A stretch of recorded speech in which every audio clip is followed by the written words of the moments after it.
Halo pada teman-teman, perkenalkan saya Queen Maria Kawijaya dari kelas 9J nomor urut 16. Pada kesempatan kali ini saya ingin membahas tentang penggeledahan kantor BP2JK oleh penyidik Kejati NTT. Saya Jenny nomor urut 6 dari kelas 9J. Saya Kirana nomor urut 8 dari 9J. Saya Leti nomor urut 10 dari kelas 9J. Penyidik Kejaksaan Tinggi Nusa Tenggara Timur melakukan penggeledahan di kantor Balai Pelaksanaan Pemilihan Jasa Konstruksi.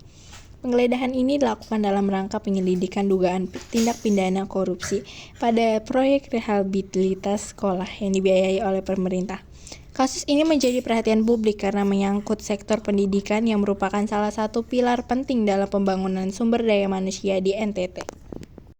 Kasus dugaan korupsi ini berawal dari temuan adanya indikasi penyimpangan dalam proses pengadaan proyek rehabilitasi sekolah.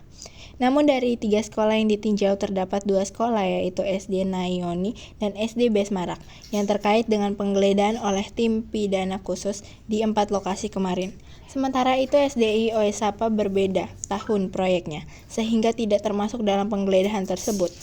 Dalam proses tersebut diduga ada manipulasi data dan praktiki kolusi yang dilakukan oleh pihak tertentu untuk menangani kontraktor tertentu secara tidak transparan. Akibatnya dana yang seharusnya dilakukan untuk memperbaiki fasilitas pendidikan malah disalahgunakan untuk kepentingan pribadi maupun kelompok tertentu. Dugaan korupsi ini juga mencakup ketidaksesuaian pelaksanaan proyek dengan perencanaan yang telah ditetapkan.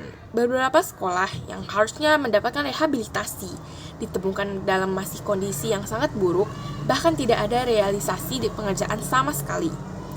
Hal ini menimbulkan tanda tanya besar terkait pengelolaan anggaran proyek yang nilainya mencapai miliaran rupiah.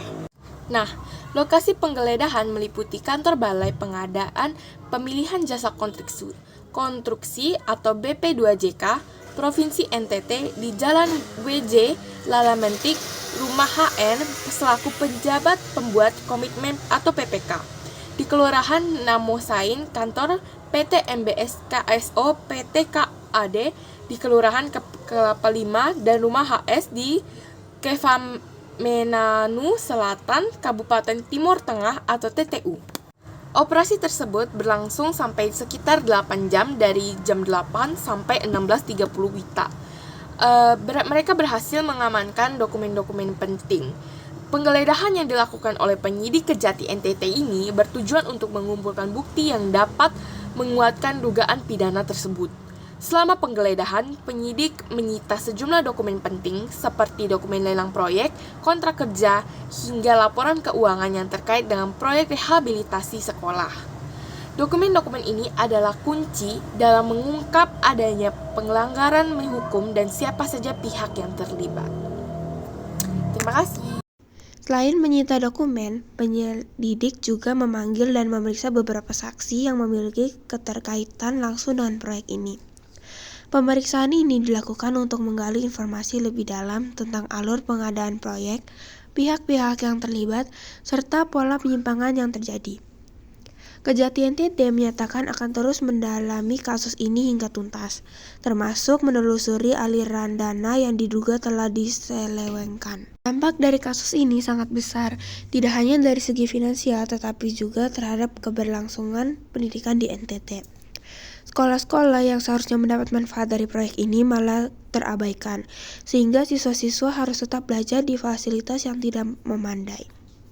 Kondisi ini tentunya mempengaruhi kualitas pendidikan di wilayah tersebut. Pada akhirnya, ia dapat berdampak pada masa depan generasi muda NTT.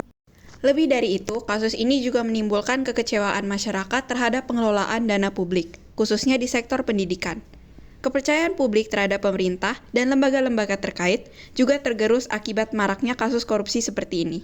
Kerugian negara yang timbul dari kasus ini diperkirakan mencapai angka yang signifikan, yang seharusnya bisa digunakan untuk kesejahteraan masyarakat. Langkah penggeledahan yang dilakukan oleh penyidik Kejati NTT merupakan bagian dari upaya serius untuk menegakkan hukum dan memberantas korupsi, terutama di sektor yang sangat vital seperti pendidikan.